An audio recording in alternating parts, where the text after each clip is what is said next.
Ponto Poder Contexto, com Wagner Mendes.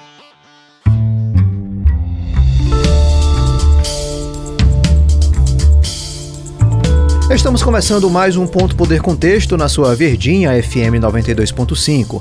Você também nos acompanha nas plataformas de áudio. Eu sou Wagner Mendes, editor e colunista do Ponto Poder, e hoje nós vamos falar do futuro da oposição no Ceará, a partir desse resultado das urnas. E tem novidade, vamos estrear hoje mais 2 quadros para o Ponto Poder Contexto aí das próximas semanas, dos próximos meses. O primeiro é o que vi no Legislativo. A gente vai receber aqui os repórteres do Ponto Poder, Alessandra Castro e Bruno Leite. Eles vão falar sobre a rotina, né, o que aconteceu de mais importante na Câmara Municipal de Fortaleza e também na Assembleia Legislativa do Ceará. Outro quadro é Aconteceu no Interior. Tudo que rolou no interior, a repórter Ingrid Campos estará aqui contando aí bastidores, confusões, né? Projetos aí de ações públicas que são exitosos e que podem ser exemplo aí para outros municípios do Ceará. E para começar o nosso programa de hoje, falando sobre a oposição, vamos receber aqui a editora do Ponto Poder no Diário do Nordeste, Verdinha FM, Jéssica Welma. Jéssica, seja bem-vinda. Olá, Wagner Mendes. E olá, você que nos acompanha. Vamos aqui falar de política, né? A gente nem gosta. Gosta não, só um pouquinho, né? Jéssica, vamos começar aqui o programa falando justamente do que as urnas, né, em 2024 trouxeram. Quando a gente fala de oposição, e aí quem foi derrotado das urnas sai com essa missão de ser oposição, né? As urnas deram esse recado para um grupo ou outro atuar como oposição aí pelos próximos 4 anos ou pelos próximos 2 anos, já que a gente tem eleição de 2 em 2 anos. Além de Capitão Wagner e de Roberto Cláudio, que já vinham aí nessa trilha de destaque estadual a nível de oposição no Ceará, as urnas agora municipais, né, trouxeram aí a figura de André Fernandes nesse rol de lideranças de oposição. Ele, que já foi o deputado federal mais votado do estado do Ceará, mas ainda era desconhecido por boa parte do eleitorado aqui de Fortaleza. Eu queria que você fizesse aí uma reflexão, né, uma análise, Jéssica, sobre qual a força que esses nomes têm hoje no estado, né? Se é possível a gente visualizar esse grupo organizando esses palanques, né? E se eles têm condições de organizar um palanque que traga dificuldades aí pro Eumano de Freitas nessa busca pela reeleição, tendo em vista aí que a aliança do governador conseguiu eleger muitos prefeitos. A gente tem aí PSB e PT com mais de 100 prefeituras, inclusive com a capital, né, com a vitória aí do Evandro Leitão no segundo turno duríssimo. Como é que você visualiza, né, essa oposição, a construção dessa oposição para 2026, e se eles têm estratégias, vamos dizer assim, consolidadas, o desafio que eles vão ter, pensando na eleição de 2 anos, menos de 2 anos, né? Menos de 2 anos. Menos de 2 anos já. Daqui a 2 anos a gente já vai estar terminando a outra eleição. Então, gente... Daqui a menos de 2 meses a gente vai dizer assim, olha, tem eleição no ano que vem. Né? Exatamente. Então passa rápido. E esse desafio para a oposição certamente vai passar por esse tempo tão curto que eles têm aí para se organizar. Claro que esse cenário da disputa de Fortaleza abriu um leque de possibilidades para essa oposição, como há muito tempo a gente não via. Né?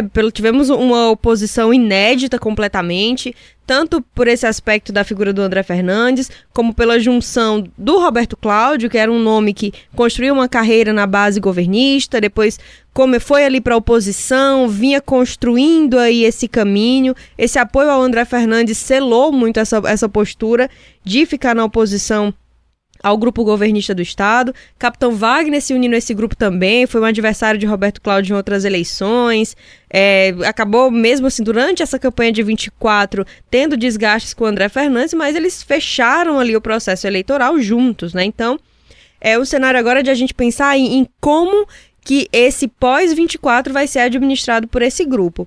E aí, começando quanto à primeira pergunta, que qual é a força que esses nomes têm no estado, tem realmente aspectos muito relevantes. O André Fernandes sai aí com esse bom resultado das urnas, né? Foi uma derrota, mas com desempenho histórico, foi a disputa mais acirrada, uma diferença muito pouca. O nome que estreia numa disputa de poder executivo é ainda um nome novo na própria política. Então, André Fernandes consegue fechar esse ciclo de eleição municipal com força para administrar, né? Assim, agora a gente tem uma nova etapa que vão ter aspectos bem diferentes de uma eleição apenas municipal, mas ele tem...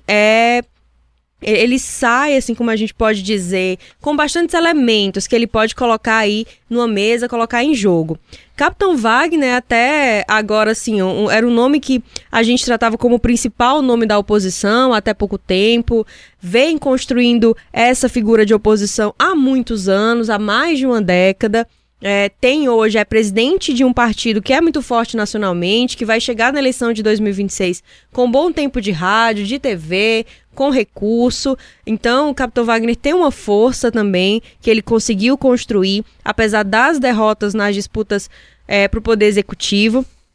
E Roberto Cláudio foi prefeito da capital, deixou a gestão muito bem avaliado. É uma figura que conseguiu se projetar de uma forma muito positiva em relação à experiência de gestão.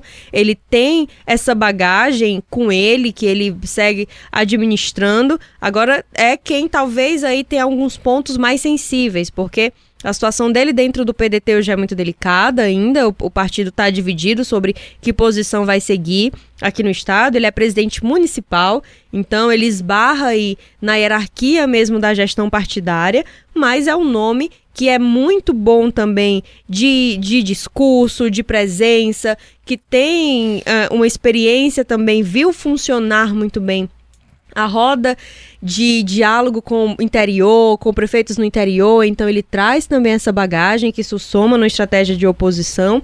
Então a gente está falando de um ponto de partida de um grupo como a gente não via talvez estar tão estruturado há alguns anos. E aí, sobre esse aspecto de se é possível visualizar, né, que eles vão emplacar aí uma das vagas ao Senado, vão trazer dificuldade para a reeleição do Elmano. A preço de hoje isso é muito possível sim, mas ainda tem algumas questões que eles sabem, né, que a gente vai ter que esperar serem resolvidas. E aí, Wagner, nós dois já estivemos inclusive conversando com o ex-prefeito Roberto Cláudio, com o ex-deputado Capitão Wagner, nessas últimas rodadas da live do Ponto Poder, nessas últimas 2 semanas, e a gente pôde questioná-los, especialmente sobre um ponto que, nesse momento, me intriga muito sobre a estratégia da oposição, que é quem vai liderar. Porque a gente vive em cenários políticos, e não só na política, em muitos aspectos da nossa vida, que você tem uma estrutura de hierarquia. Você precisa saber quem é a voz lá em cima que tem o último voto, a última palavra. Senão vão ficar batendo cabeça, né? Exato. Quem é ali que resolve as diferenças, quem articula? Quando você olha para a base governista, isso é muito claro. Tanto que tá aí a gente falando desse novo momento, a gente vai entrar numa era camilista, Camilo se consolida, pós-Cid Gomes. Como é que é isso? A gente viu isso com o Tasso Gereissati, a gente viu com o Gonzaga Mota antes do Tasso, então a gente viu isso acontecer com outras figuras.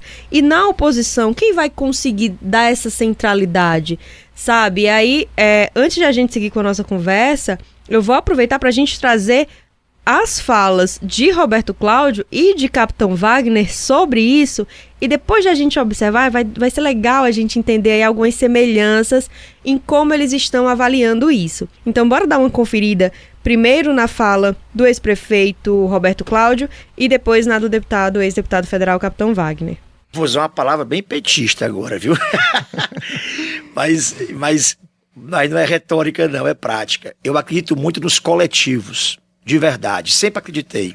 A produção das ideias em conjunto, com espaço horizontal para que elas sejam produzidas, são muito mais inteligentes do que um se achar mais sabido do que os outros.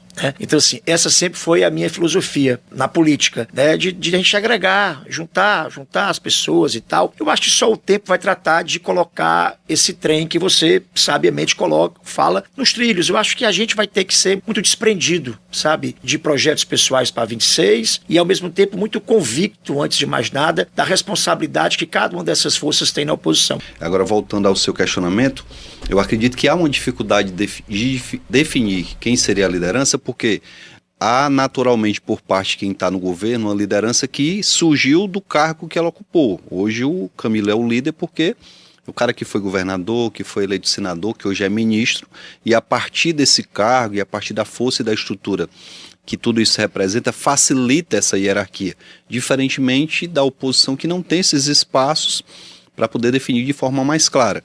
Se a gente vai para o critério de experiência de gestão, Roberto Cláudio tem 8 anos como prefeito de Fortaleza, então tem uma experiência larga de gestão. Se a gente vai por tempo de oposição, quem tem mais tempo de oposição sou eu de todos os outros que aí estão. Se a gente vai por resultado eleitoral, aí vem o André, que teve um excelente resultado eleitoral agora recentemente. Então acho que a gente tem que ter a humildade de entender que na oposição a gente tem que ter de fato esse comando horizontal, porque senão dificulta muito. Como é que eu vou liderar um grupo do PL, que é o maior partido, que tem 4 deputados federais, que tem toda uma estrutura, que tem um André, que foi esse fenômeno eleitoral agora em 2024, como é que o Roberto Cláudio, que hoje nem presidente do partido a nível de estado, ele é presidente municipal, vai liderar isso também? Então, Jéssica, antes de você pegar essa fala, eu queria só trazer 2 pontos rápidos que pode te ajudar, inclusive, na reflexão.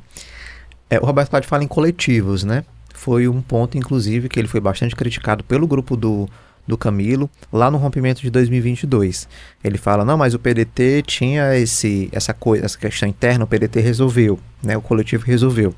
Mas fora do PDT, com os aliados, não era esse o recado que se passava, porque se fosse, todo mundo teria ido com o PDT, e não com o PT do Camilo. Esse é um ponto do Roberto Cláudio. E o capitão Wagner falando, é tempo de gestão, é voto, não sei o quê. A gente sabe muito bem que o que resolve é voto, né? Quem é a liderança que administra um grupo sem voto. É difícil você conseguir identificar uma realidade dessas, de você tentar relativizar quem é que vai liderar, né? Será que é quem tem mais tempo de experiência numa gestão? É quem coordena um partido? É quem teve uma explosão de voto? A mim me parece mais natural alguém que tem voto que vai liderar esse processo na oposição. Vamos lá, que eu não vou tanto nessa linha, Wagner. E aí eu entendo, de certa forma, a gente tem tanto Roberto Cláudio como Capitão Wagner falando na horizontalidade. Seja por coletivo, seja mesmo nesse aspecto de, cada um vai ter um ponto ali que é mais positivo nessa discussão.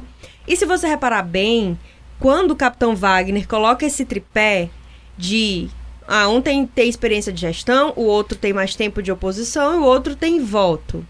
O voto é um aspecto importante? Claro, bastante, ainda mais na capital, que tem o maior eleitorado. Agora, a eleição de 2026 ela é uma eleição com aspecto estadual. Aí você tem que abranger mais gente, você tem que ir para o interior do estado, você tem que estabelecer outras relações. Então, unicamente um resultado de uma disputa na capital não dá essa garantia. Foi o que aconteceu com o Roberto Cláudio. Roberto Cláudio, que era um prefeito bem avaliado, fez o sucessor, mas quando foi para a disputa de governo do estado não conseguiu ganhar nem na própria capital. Há especificidade dessa disputa, mas é um ponto. Agora, não é exatamente um ponto que consegue se sobressair. Por quê? A experiência de gestão na hora de disputar uma disputa aí pelo governo do estado, que vai vir em 2026, com a possível reeleição do Elmano, né? A candidatura à reeleição do Elmano, ele colocando a própria gestão, você vai para a reeleição, você coloca ali o que é que você fez. Você precisa conseguir trazer alguém que faça um contraponto também e discuta e coloque essa experiência e se diga lá como uma pessoa que pode fazer essa gestão do Estado. Ao mesmo tempo, se colocar como oposição é fundamental dentro dessa estratégia. André Fernandes chega nessa disputa de 2024 muito nessa cara de que era uma total oposição. E isso funcionou bem para ele. Então, eles sabem que se colocar também, conseguir demarcar esse espaço, é um espaço muito caro. Roberto Cláudio vai falar que vai ser preciso que cada um também abra mão ali de cada uma das suas amarras, né? Deixe de lado um pouco também o que traz aí de mais força para eles conseguirem estabelecer esse diálogo. Então, eu acho que a gente está nesse ponto com a oposição de a gente entender como que eles vão se estabelecer para isso. Agora que, pelo menos na conversa que a gente já teve com o Capitão Wagner e com o Roberto Cláudio, eles dão muitas sinalizações de que vão estar juntos, de que estão dispostos a dialogar sobre que lugar cada um vai ocupar. nessa parte desses dois nomes, que já tem uma trajetória mais longa de pensar em como que vão se colocar nessa disputa, me parece que eles estão se desenhando para esse pleito com muitas portas abertas no sentido de conseguir construir um grupo forte. E aí eu acho que a gente vai conversar ainda que essa eleição para 2026, a gente vai ter que começar a olhar para trás, do mesmo jeito que a de 24, a gente olhou muito para disputa de 2004, para de 2012. Essa de 2026, ela vai puxar muito gancho do que a gente tem na nossa história recente. Pois é, e lembrando do Roberto Cláudio e do Capitão Wagner, eles disputaram o governo do estado em 2022, foram derrotados ainda no primeiro turno. Então, para que eles tentem novamente um desafio desse tamanho, a conjuntura vai precisar ser outra, né? Eles vão precisar transformar aí essa conjuntura e pensar numa nova estrutura de palanque e de organização para enfrentar essa força aí do governo. Agora, Jéssica, nessas entrevistas aí, né, o Roberto Cláudio, na Live.poder, ele declarou, né, que pretende seguir dialogando com esse campo da centro-direita, né, esse campo que ele se aproximou agora no segundo turno. E o Capitão Wagner, ele disse também que vai trabalhar para que tenha uma candidatura única, né, em 26, diferente do que aconteceu agora com as candidaturas aí separadas no primeiro turno. Como é que você avalia o papel do André Fernandes nesse sentido? Foi uma explosão de votos em Fortaleza, né? Surge aí como uma figura aí que pode ganhar contornos estaduais futuramente, mas não ainda para 2026, porque não pode ser candidato às vagas majoritárias.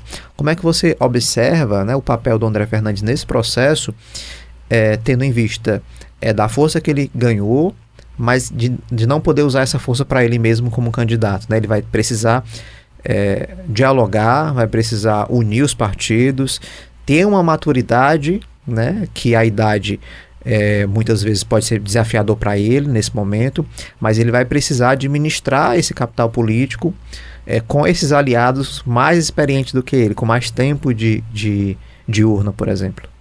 Eu acho que ele tem a faca e o queijo na mão pós-eleição. No aspecto de que teve um bom desempenho em Fortaleza, conseguiu construir aí um eleitorado, um partido que é forte, que tem tempo de rádio e TV, tem recurso partidário, conseguiu se viabilizar dentro do próprio partido e se colocar de fato como liderança, com força, então ele consegue o respeito ali dos seus correligionários, consegue um respeito nacional também do partido, isso vai o credenciando para se construir como liderança política. Agora a gente está falando de uma figura que teve um mandato de deputado estadual, está no mandato de deputado federal, mas que nesse processo vinha, se construía muito como uma figura de fora, de articulações, como se estivesse sozinho, como se fosse uma voz única, e essa ligação com Bolsonaro, ele não estabelecia forças exatamente por aqui, tanto que não é uma figura que se construiu em relação a prefeituras, até aliados prefeitos em outros municípios. Esse André Fernandes que a gente viu na campanha, ele tinha um outro tom do André Fernandes do Legislativo em relação a esse diálogo político, até essa capilaridade de relações. E a política é feita também por relações partidárias, por relações intrapartidárias. E a gente vai ver como que ele vai administrar isso pós-eleição. Uma coisa foi iniciar a campanha, numa chapa pura, estamos sozinhos aqui, não tem um padrinho. De repente, no segundo turno, esse discurso já não servia, ele já estava ali com nomes tradicionais da política, já não colava tanto. E agora o que ele vai fazer disso? Vai voltar a ser o André do Legislativo, uma figura que diz, não, eu estou aqui sozinha, eu sou um lobo solitário nesse processo? Ou ele vai se colocar mesmo nesse lugar de ser uma pessoa que dialoga, de ser uma pessoa que constrói, de ser uma pessoa que constrói essa capilaridade, inclusive entrando no Estado? Então, elementos ele tem. Agora, como ele vai administrar é realmente assim, uma grande responsabilidade, com muitos holofotes virados para isso. Inclusive pensando no interior, né, Jéssica? Porque é um desafio você adentrar no interior, tendo em vista a força que o governo conseguiu com esses partidos. E aí o Carmelo já está tendo essa experiência como presidente do PL a nível estadual, enfrentou algumas dificuldades nas últimas eleições, tendo que lidar com prefeitos, com realidades locais, né? E isso o André vai precisar lidar também, caso ele queira, a gente não entrevistou ele ainda, mas caso ele queira manter, né, essa, vamos dizer assim, alastrar essa imagem dele a nível estadual, pensando nas eleições futuras. Mas isso são os próximos capítulos, né, Jéssica? São próximos capítulos, a gente vai falar muito disso ainda. né? Há muitos elementos e, especialmente nesse aspecto da oposição, a gente ainda tem muita coisa a trazer aqui, Wagner Mendes. Pode ter certeza que vão ser muitos programas a gente falando disso. Perfeito. Obrigado, então, Jéssica, pela participação hoje. A gente volta aí na próxima semana falando mais sobre bastidor da política cearense. Sempre uma alegria, amigo, e aproveito para deixar o convite. Se você quiser conferir a entrevista completa de Capitão Wagner e Roberto Cláudio, entra lá no YouTube do Diário do Nordeste, que essas entrevistas estão completas. Tem muito assunto bom por lá. Até mais. Valeu, Jéssica. A gente vai agora para um rápido intervalo e na volta tem quadro novo no Ponto Poder Contexto. Vamos receber a repórter Alessandra Castro para falar sobre o que rolou na Assembleia Legislativa no Ceará nessa semana no quadro O que vi no Legislativo. Voltamos já. Olá, eu sou Jéssica Welma e venho te fazer um convite para acompanhar a live do Ponto Poder todas as quintas-feiras no YouTube do Diário do Nordeste. Você que gosta de discutir política, está sempre bem antenado, saiba que a gente tem muita discussão para te oferecer. Sua companhia lá vai ser muito bem-vinda, a gente te espera. Você está ouvindo Ponto Poder Contexto com Wagner Mendes.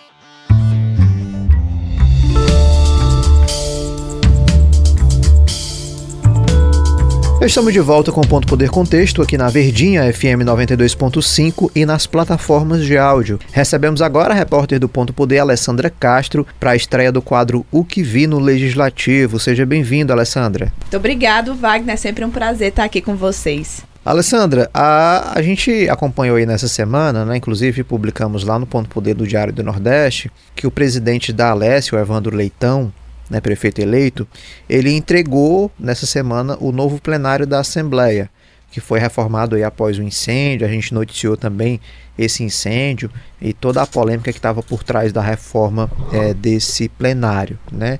E aí você foi lá nessa semana, né, no dia da reinauguração, visitou o plenário. Eu queria que você contasse aqui para os nossos ouvintes o que é que mudou no plenário do antigo para o novo. Se teve muitas mudanças, se não teve tantas mudanças assim, o que é que você observou lá com o seu olhar?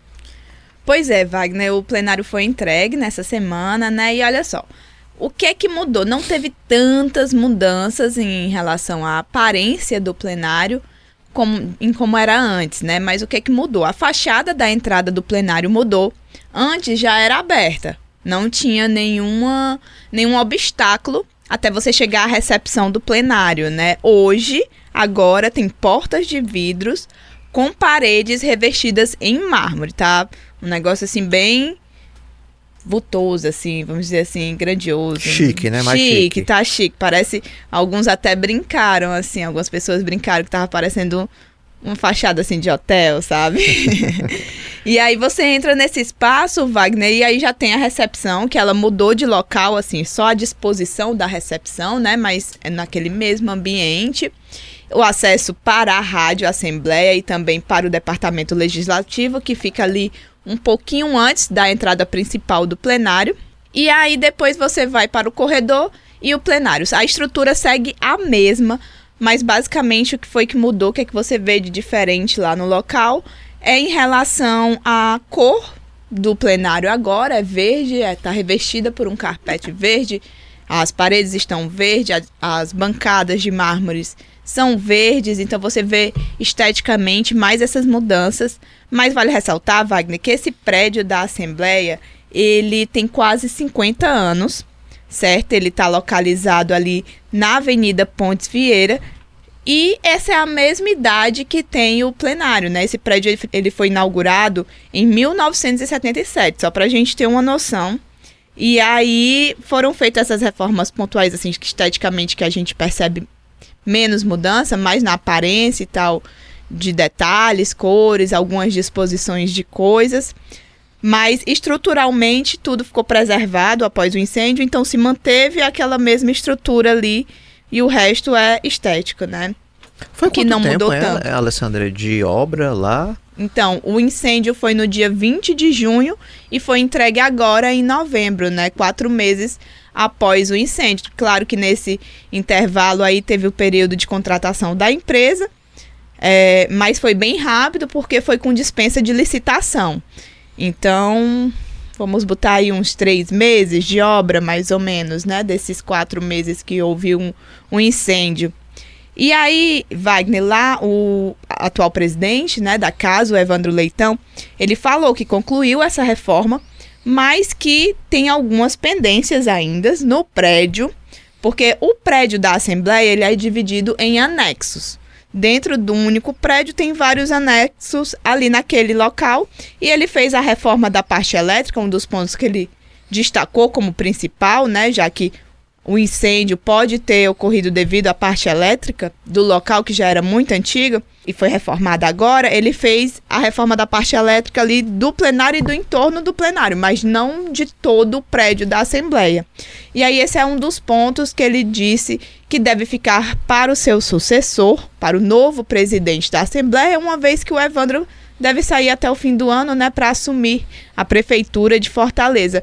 Vamos ouvir o que é que ele falou, Wagner, sobre essa entrega, né? É importante que a gente diga que esse prédio, ele todo foi reformado, não só o plenário, mas todo o entorno do plenário ele foi reformado.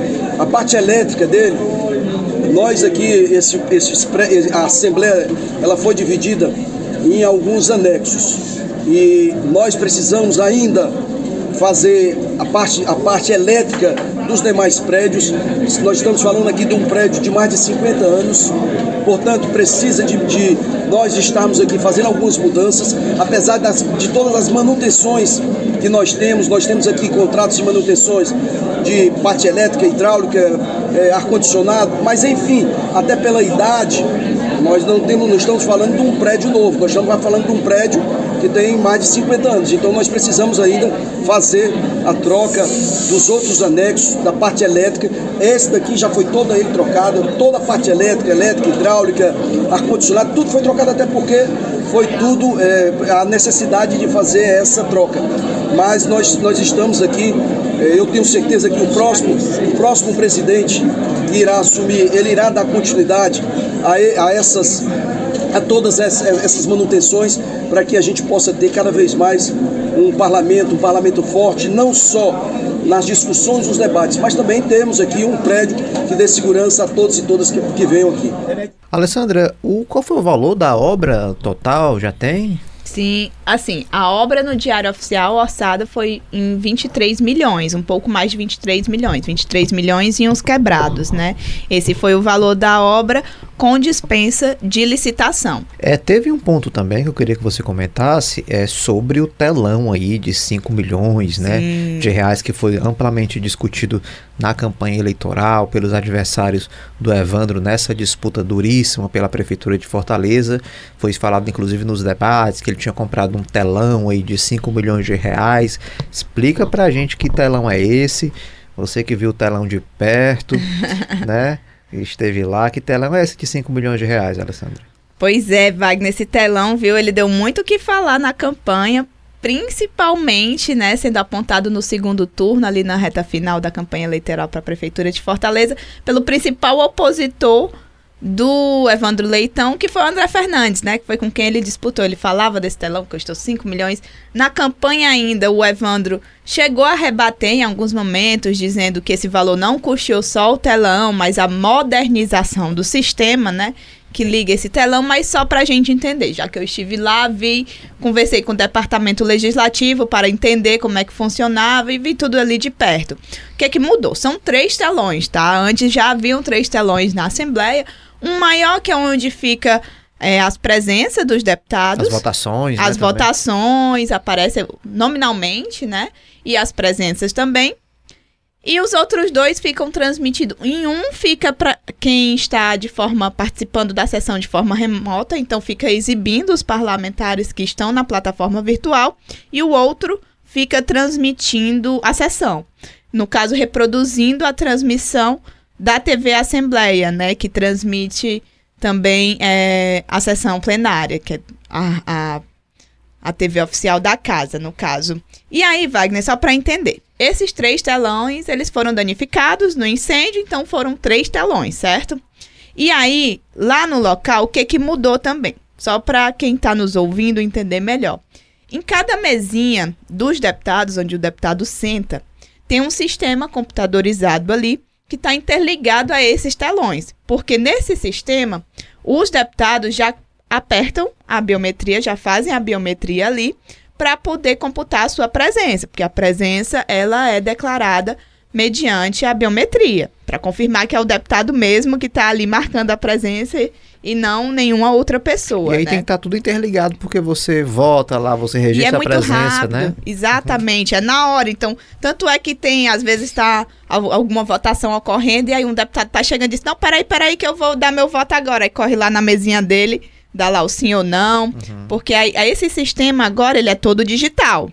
Antes era um pouco mais antigo, agora é todo digital lá, além da biometria e desse sistema biométrico que foi instalado um novo, um mais moderno, tudo mais moderno, né, do que era antes, tendo em vista que o anterior já tinha alguns anos aí em funcionamento, né? Então, toda essa modernização que é interligada a esses telões foi modificada e lá tá tudo digital. Tanto é que até a telinha é digital, não tem mais, você não vê nem botão, sabe? Touch, né, que a gente chama. Isso, tudo com touchscreen. E aí, tem também, que o Departamento Legislativo me passou, que também interligado ao telão, é o sistema de estúdio da TV Assembleia que fica ali no plenário. Porque lá, esse estúdio que fica lá é o responsável por transmitir a sessão. Então, ele meio que opera tudo ali, controla tudo ali, até pra gente estar assistindo o que está sendo passado nesses telões. Para quem está acompanhando em casa, está assistindo, enfim, tem uma operação ali, uma cabine da TV que fica funcionando ali, e todo esse sistema também foi danificado e tudo foi comprado novo e faz parte desse sistema do telão, né? Essas ilhas de edição, o estúdio, todo o aparato tecnológico que lá fica e conecta a esse telão. E também o sistema de som e câmeras da casa. Isso, segundo o Departamento Legislativo, está embutido nesse valor aí dos telões, né? Contempla esse valor aí da modernização do sistema inteiro com esses 3 telões. Então não é só um telão não, viu, gente? São 3. 3, viu, 3 gente? em todo um sistema aí tecnológico justificado pelo presidente da casa. Mas a Alessandra não teve só elogios à modernização, né? Parece que a oposição fez críticas lá também, principalmente em relação ao acesso às galerias. Como é que foi isso? Que crítica é essa que a oposição tem feito sobre a questão das galerias lá do novo plenário?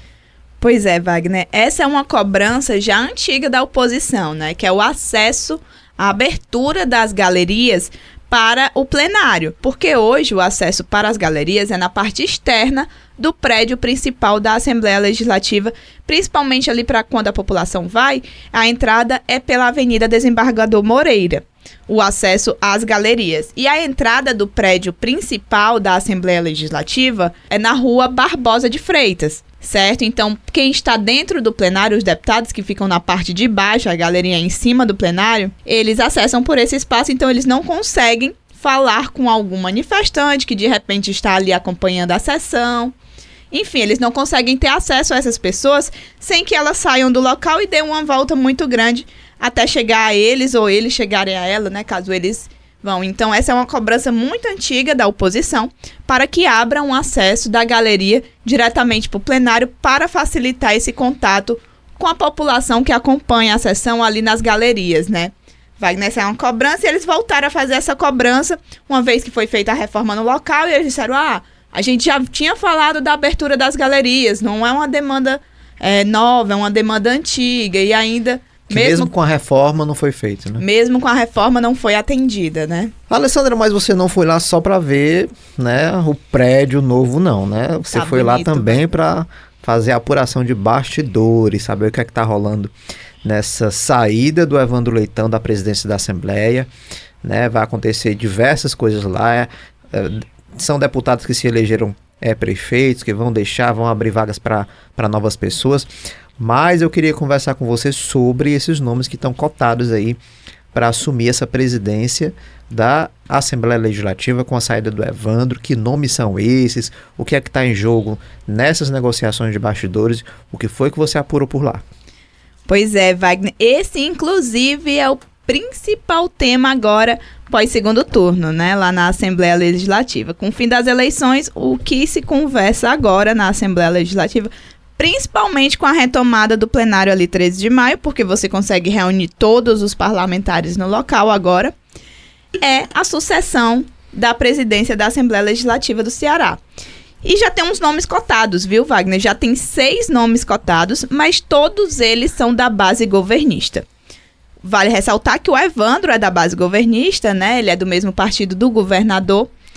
Ele foi para o PT, antes ele era do PDT, mas quando ele foi eleito presidente da Assembleia, no biênio passado, 2023-2024, ele estava no PDT ainda. E aí os nomes cotados são desse grupo governista, mas a oposição, ela também está ameaçando lançar uma chapa para a mesa diretora da casa, né, que é quem comanda a casa e aí tem o cargo de presidente, caso ela não tenha os seus pleitos atendidos. E essa chapa, ainda que eles falam, ainda que a nossa chapa não possa não sair vitoriosa, porque a base governista tem a maioria na casa, a gente vai fazer uma frente sim, a gente vai...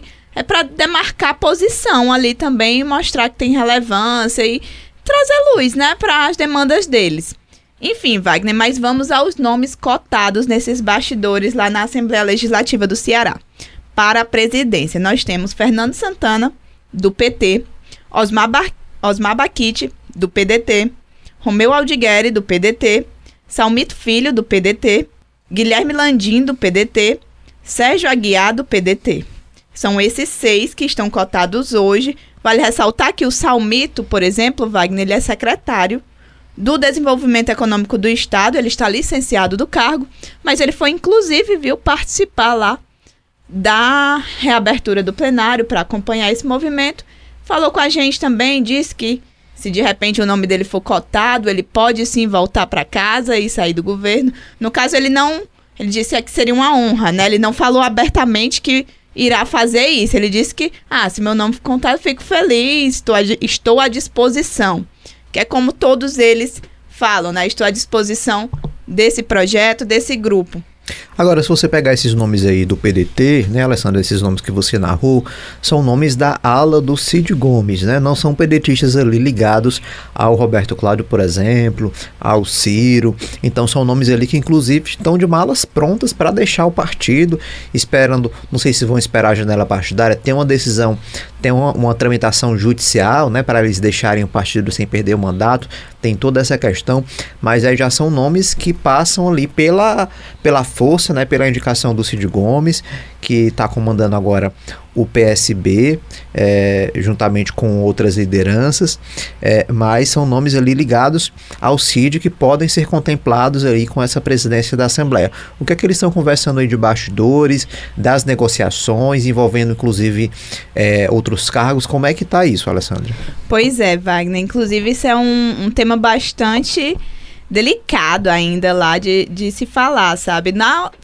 Tanto é que as negociações mesmo, elas têm sido faladas mais nos bastidores, o que os deputados no geral comentam sobre essa eleição para a presidência da Assembleia Legislativa é que isso deve passar sim, eles reconhecem que deve passar sim pelos líderes maiores, né? Que aí eles apontam como líderes maiores o governador Eumano de Freitas, o ministro Camilo Santana, o senador Cid Gomes e agora também o presidente da Assembleia Legislativa, Evandro Leitão, que foi eleito prefeito de Fortaleza. Essa negociação, esse nome não deve ser definido sem o aval dessas lideranças, né, Wagner? Inclusive, elas é quem devem apontar, pelo que eles falam, qual será a indicação, né, para a presidência para formar essa chapa, qual vai ser o cabeça.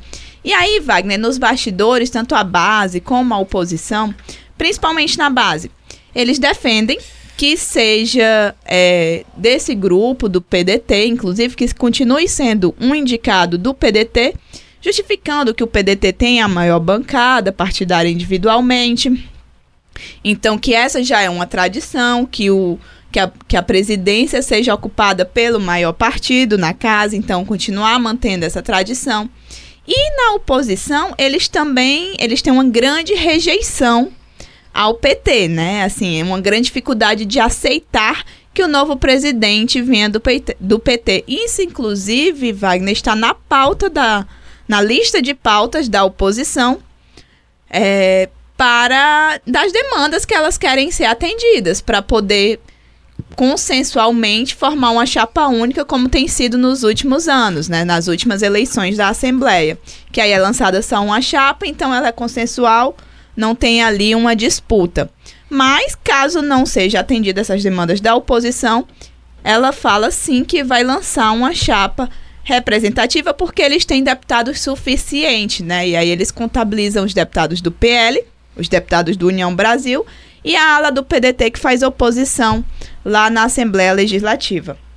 E aí, Wagner, só para a gente falar um pouco mais desses bastidores, além dos líderes maiores, e isso eu tô falando, esses bastidores, eles passam pelos parlamentares de uma forma geral, tá, gente? Tanto base como oposição, porque nos bastidores todo mundo fica ali um pouco mais à vontade para reconhecer e também para negociar, porque vai ter que ceder um pouquinho ali, outro vai dar ali, outro vai ceder, enfim.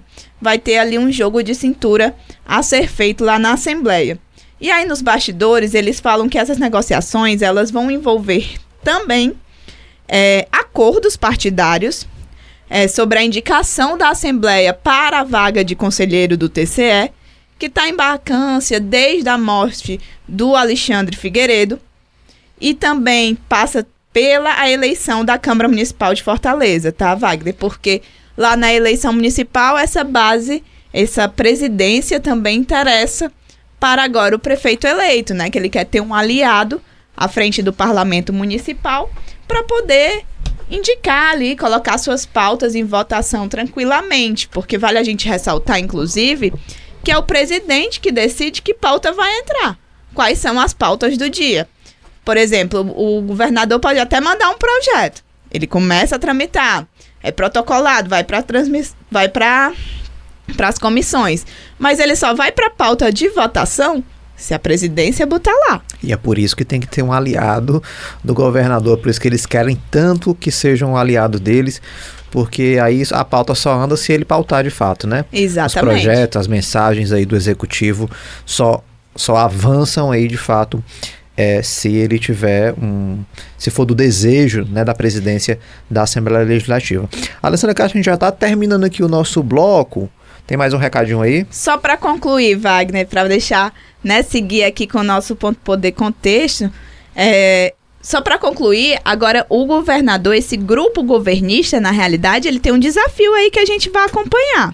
Porque o que é que eles apontam nos bastidores? Além da negociação passar por esses outros cargos, né, que também estão em disputa. O que é que eles apontam? Essa pessoa indicada do grupo, ela tem que ter um bom trânsito. Essa é algo consensual ali entre eles. Tem que ter um bom trânsito com todo mundo, inclusive com os servidores. E eles têm que fazer um malabarismo ali, porque tem que ser algo que não seja imposto, abre aspas e fecha aspas aí com essa palavra, que é algo que eles estão falando, eles não querem uma imposição de cima para baixo, para não criar um mal-estar na própria base aliada. Porque vale ressaltar que essa base aliada hoje do PT no estado, ela é composta principalmente por parlamentares que não são do PT. Então aí pode gerar um mal-estar, e eles falam justamente disso, para ter um compartilhamento de poder, que é algo que a gente vem observando desde a campanha, né, como uma defesa de parte ali do grupo governista. E aí a gente vai ficar atento como é que essas forças vão discutir, quem vai sair mais forte, se vai ser imposto ou não, já que alguns deles não querem que o PT assente em todas as cadeiras, como eles falam, né? São muitos cargos aí, muitos interesses também por trás. Então é isso, a gente vai continuar acompanhando esse desenrolar. A Alessandra Castro vai estar na Assembleia aí toda semana e escrevendo lá no Ponto Poder no Diário do Nordeste sobre esses bastidores, sobre essas decisões e definições que vão direcionar aí o rumo das políticas públicas do estado do Ceará. Alessandra, muito obrigado, até a próxima oportunidade. Obrigada, Wagner, tchau, gente, até a próxima. Vamos agora para um rápido intervalo e na volta receberemos a repórter Ingrid Campos. Vamos falar do interior cearense e olha, minha gente, já teve prefeito eleito que já avisou que vai renunciar no dia da posse, é isso mesmo. A gente conta na volta, até já. Olá, eu sou Jéssica Welma e venho te fazer um convite para acompanhar a live do Ponto Poder todas as quintas-feiras no YouTube do Diário do Nordeste. Você que gosta de discutir política, está sempre bem antenado, saiba que a gente tem muita discussão para te oferecer. Sua companhia lá vai ser muito bem-vinda, a gente te espera. Você está ouvindo Ponto Poder Contexto com Wagner Mendes.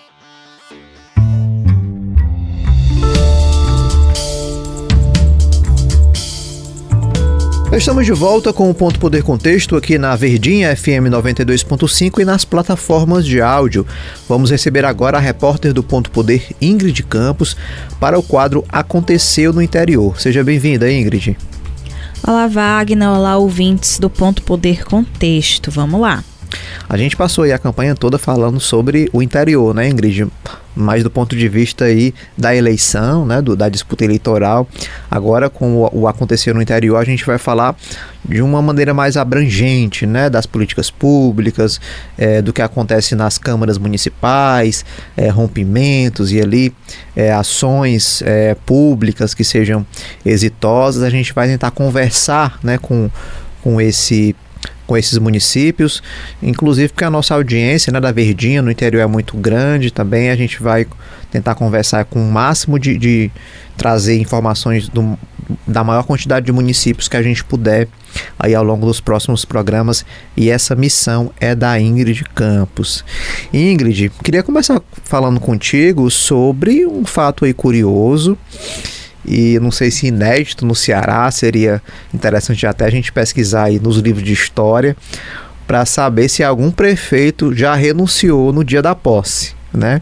E aí a gente tem um caso do Simão Pedro, que foi eleito ali prefeito de Oroz. Ele foi eleito pelo PSD e já anunciou que vai no dia 1º de janeiro vai tomar posse e vai renunciar.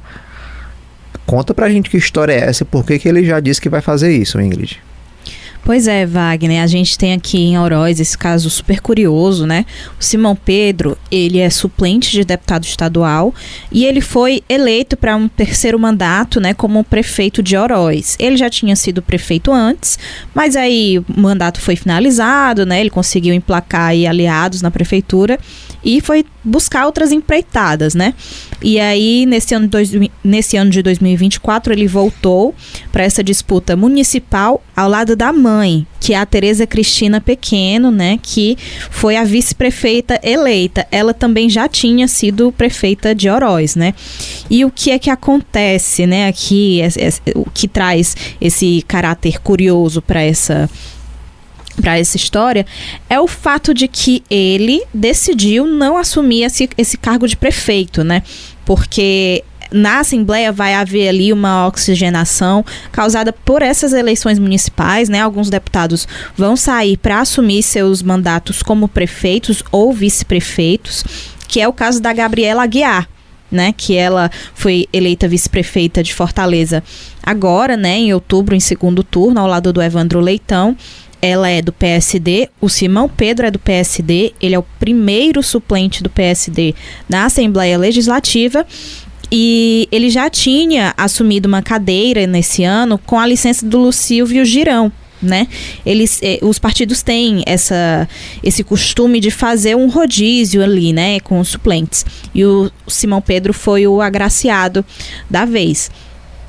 Então essa licença do Lucílvio acabou e a Gabriela Aguiar agora tirou essa licença agora no fim de outubro para dar lugar para o Simão Pedro, né? Porque além de vice-prefeita, né, esse cargo que ela vai assumir em 2025, ou seja, ela vai renunciar ao cargo de deputada estadual para ser vice-prefeita, ela foi indicada como coordenadora do grupo de transição aqui em Fortaleza, né, entre gestões, e também ela acabou de dar à luz a sua filha Sara, né? Então esse é um momento oportuno para ela tirar uma licença antes da renúncia e para o Simão Pedro continuar aí na Assembleia, né? E aí ele ficou com essa escolha muito difícil, né? Você tem ali 2 cargos à sua disposição, imagina, né? Que situação difícil a dele. E aí ele escolheu continuar como deputado estadual, né? Ele anunciou essa semana aqui pra gente aqui no Ponto Poder de que ele vai seguir nesse cargo de deputado, era algo que vinha sendo especulado já há algumas semanas, e aí é a mãe dele que vai agora ser a prefeita de Oroz, né? Ele até explicou, né, que vai ser diplomado e sequer vai tomar posse, né? Porque aí já passa automaticamente para a mãe dele. E, inclusive, a gente tem um áudio dele explicando como vai ser esse processo aí, né? Ele deu essa entrevista para nossa repórter Alessandra Castro, explicando tudo isso. Vamos ouvir. Isso já está decidido. Inclusive, estrategicamente, eu coloquei a ex-prefeita Tereza Cristina, que também é minha mãe, né? Que já foi uma das melhores gestoras do município de Oroz, como plano, né? Prevendo que isso iria acontecer. A vitória da Gabriela com Evandro, sugeriu a vaga que seria minha, que eu sou o primeiro suplente, né? Então eu irei renunciar no dia da posse como prefeito, né? Irei ser diplomado, vou ter 2 diplomas, logicamente, mas eu irei optar pelo cargo de deputado efetivo, até porque ajuda muito mais o município, eu estando como deputado, e é uma pessoa muito ligada a mim, que é a minha mãe como prefeita, e já foi uma das melhores prefeitas da história de Oroz, então eu não tenho dúvida que essa casadinha vai ser muito importante para Oroz, para a região e para todos os municípios que também acreditaram em mim na campanha para deputado. Tá. Menino, parece que foi de caso pensado então, foi? Foi de a caso. Chapa já montou pensando no que poderia acontecer. Foi de caso pensado, Wagner. E aí ele diz, né, que ter um representante na prefeitura e um representante na Assembleia vai garantir mais recursos, né, mais políticas públicas para o município, mas também vai garantir essa influência aí dessa família na política cearense, né? Então, é algo, é um mecanismo que beneficia essa família que já tem um histórico político muito forte em Oroz, né? A gente já falou aqui, ele já foi prefeito em Oroz, a mãe dele já foi prefeito em Oroz e o pai dele também já foi prefeito em Oroz. Então, a gente tem aí pelo menos 3 pessoas do mesmo círculo familiar ali, né? De primeiro grau e tudo mais. Mesmo sangue ali, né? Mesmo sangue, comandando o município, né? Então a gente vai observar aí como esses processos se darão. A Gabriela Aguiar vai ter que renunciar, então ele vai ficar permanentemente no cargo de deputado, né? Até aí as eleições de 2026, que a gente já não sabe se ele vai concorrer à reeleição e tudo mais. Isso é o que a gente vai observar nos próximos meses e anos. Perfeito. Agora, Ingrid, vamos mudar aqui um pouquinho de assunto, que também foi notícia nessa semana. A Polícia Federal cumprindo mandatos em pelo menos 4 cidades do Ceará, investigando aí desvios de verbas em Itaiçaba. Conta pra gente o que é que rolou lá por Itaiçaba, que investigação é essa? Pois é, Wagner, a população de Itaiçaba não tem sossego, né? Todo mês tem um episódio diferente aí nessa vida política. Essa investigação sobre os baús literários, ela também tem origem numa instabilidade aí que se instalou no município, com o afastamento do prefeito Frank Gomes, né, pela justiça, em outro processo, e aí quem assumiu a gestão foi o vice Nilson Lima, né, então ao longo dessa gestão aí conturbada, eles romperam politicamente, então surgiram aí pelo menos 3 linhas políticas, né, 3 frentes políticas no município. E aí, essa questão dos baús literários, ela já chegou a ser objeto de procedimento administrativo na Câmara, né? Os vereadores já chegaram a investigar essa questão dos baús literários. No fim, o processo foi arquivado porque não encontraram indícios de irregularidade, mas aí o processo foi reaberto alguns meses, né? Alguns meses depois, nesse ano de 2024, contra o Nilson Lima, né, que essas supostas irregularidades teriam sido cometidas durante a sua gestão como prefeito interino, né, no ano passado, ali em março de 2023, e é com base nisso que a APF cumpriu esses mandados nessa semana, né, essa investigação começou em outubro do ano passado, está mirando aí esses contratos da prefeitura, né, licitações aí de aquisição de baús literários para os alunos do município, mas a APF identificou indícios de irregularidade, de desvio de recursos do Fundeb, né, que é um fundo aí de financiamento da educação pública, da educação básica. Então A PF, inclusive, identificou ali que aquela empresa que estaria sendo beneficiada por aquele contrato, ela foi criada em 2021. O dono dessa empresa recebeu auxílio emergencial durante a pandemia, mas essa empresa não tem robustez, né? Não tem estrutura logística, administrativa para gerir não só esse contrato em Itaiçaba, como muitos outros com outras prefeituras aqui no Ceará, né? A PF percebeu que essa empresa tinha cerca de 12 milhões de reais aí em contratos com algumas prefeituras até o ano de 2023. Então, é uma situação que chama a atenção, né, dos órgãos de fiscalização, de investigação. E aí a PF cumpriu esses 5 mandados de busca e apreensão aqui em 4 municípios cearenses, né, Fortaleza, Maracanaú e tudo mais, para coletar materiais suficientes para subsidiar mais fases dessa investigação, né? Que a investigação de fato avance, né, e que seja aí cumprido as determinações da lei para evitar possíveis irregularidades, que é claro que só quem é prejudicado aí é a população do município. Agora, Ingrid, teve também uma atualização lá em Juazeiro do Norte, né, que o Tribunal de Justiça ele manteve nula a sessão que elegeu o novo presidente da Câmara, né? Lá a Câmara é uma questão aí com o prefeito Gleidson Bezerra, mas que também envolve a questão da ex-presidente a Iane, né, a ex-vereadora lá, que acabou sendo assassinada, vítima aí de feminicídio, uma história muito triste, mas que a saída dela, né, nesse episódio, ainda gera repercussões jurídicas à frente ali da presidência da Câmara, né? Exatamente, Wagner. Esse caso, né, de feminicídio da Iane repercutiu em todo o país e gerou aí esse impasse jurídico na Câmara, né, em março do ano passado, março de 2023, porque interinamente quem assumiu foi o vice-presidente, né, da mesa diretora, o vereador Raimundo Júnior. Mas aí os vereadores questionaram, né, o setor jurídico da Câmara sobre se esse seria o caminho adequado nesse caso. O setor jurídico, enfim, emitiu parecer dizendo que realmente deveria ser realizada uma nova eleição, e isso foi feito. Mas o que acontece? Essa eleição já foi contestada à época, sabe? Nos dias seguintes, os vereadores, um grupo ali de oposição, né, a essa chapa que foi eleita do Capitão Vieira, já preparou ali a sua denúncia aos órgãos competentes, dizendo que eles não foram comunicados de que aquela sessão, ela seria uma sessão para eleger o novo presidente da Câmara. Porque o que acontece? A sessão convocada foi uma sessão não deliberativa, justamente de homenagem a Iane Brena, né, que tinha morrido alguns dias antes, uma semana antes daquela sessão. Então, os vereadores que compareceram à sessão foram com esse objetivo, né? O Capitão Vieira chegou a argumentar ali no processo que estava correndo no TJ, no Tribunal de Justiça, de que eles teriam sido informados, né? Mas o TJ não encontrou indícios, né? Não encontrou provas de que eles foram informados por meios formais, né?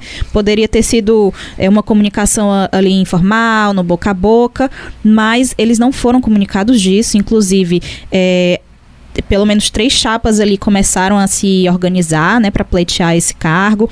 O Capitão Vieira, ele foi justamente apoiado pelo irmão da Iane, da vereadora Iane Brena, que é o deputado federal Yuri do Paredão, mas também tinha uma candidatura apoiada pela prefeitura, né, pelo prefeito Gleidson Bezerra, e outros vereadores ali buscando esse espaço. Então, naturalmente, essa posição já era muito disputada, né? Então, qualquer detalhe ali que possa levar risco a essa gestão do Capitão Vieira foi posto ali em discussão na Justiça, e a Justiça realmente declarou nula, né, aquela sessão que o elegeu presidente da Câmara, e determinou que esse cargo fosse trocado, né? E aí o Raimundo Júnior voltou a ser presidente. A decisão foi publicada e cumprida, né? Ele voltou a ser presidente pelo menos até dezembro desse ano, né? Porque já vai começar um novo período, uma nova gestão, né? Uma nova mesa diretora deve ser eleita, e aí mais uma disputa ali interna na Câmara vai surgir, né? E a gente vai acompanhar os próximos episódios. É isso mesmo, a Ingrid vai estar de olho no que aconteceu pelo interior e ela vai voltar aí nas próximas semanas. Ingrid, obrigado pela participação de hoje no Ponto Poder Contexto. Obrigada, Wagner. Na próxima semana que a gente vai voltar com mais notícias, né, de movimentações aí no interior. Lembrando, você que está ouvindo aí o nosso programa Na Verdinha, que você pode compartilhar, né, o nosso programa através das plataformas de áudio, lá no Spotify, Deezer, Google Podcast. É só pesquisar lá na aba de pesquisa Ponto Poder Contexto que você vai encontrar os nossos programas e pode compartilhar. Então é isso, a apresentação e produção Wagner Mendes, áudio e sonoplastia Kleber Galvão, apoio técnico Glauber Souza e Samuel Macedo. Até o próximo sábado. Você ouviu Ponto Poder Contexto com Wagner Mendes.